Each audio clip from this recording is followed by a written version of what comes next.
Express columnist Carole Malone issued a furious rant about Rachel Reeves and blasted the Chancellor as out of control for the handling of the country's budget. During her appearance on Channel 5's Jeremy Vine show, the journalist raged, "This is the fiscally incompetent Chancellor we have ever had. He, Keir Starmer, should have dumped her 6 months ago, probably more than that, but of course he won't, because he signed off on every one of her fiscal policies." Carole fumed, "This is a woman who has totally lost control of public spending. She says she inherited a black hole of £20 billion and that's now gone to £50 billion. The government debt is approaching 100% of our GDP, and the money we're borrowing is not paying our debt, it's servicing the interest." The broadcaster listed, "Inflation has gone up, growth has gone down, employment is down, 17,000 millionaires have left this country." As Jeremy argued that the figures are being disputed, Carole fired back, "You always dispute my figures, you go and check, and they're always right."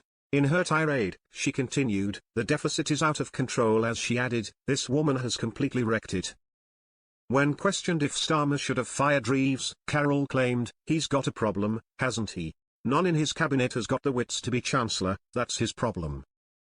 He's now taken a whole load of financial advisors, which are her advisors, he's taken them, and sadly, those advisors are people who actually want to hit the middle classes with wealth taxes." Carole raged, "That's going to be a bigger problem than he has already. If he sacks her, he has to take responsibility for the decisions that she's made because he signed off on every single one of them. It's something that people in this country might not know. He's hired a whole group of people, and they've been called by analysts tax fanatics, and they are going to fleece the middle class of this country." Fellow guest Niloufar Hadoyat argued, "It's fair enough to say that she's an unpopular Chancellor, but there can be an effective, unpopular Chancellor, and there have been throughout history. It is extremely worrying to sack someone. If Mr. Starmer is looking to do so before the autumn statement, he will have to wait and see what she proposes." Addressing Carole, the journalist said, "If your statement is true, it doesn't matter who the Chancellor is because all of these policies are being brought down from Mr. Starmer himself."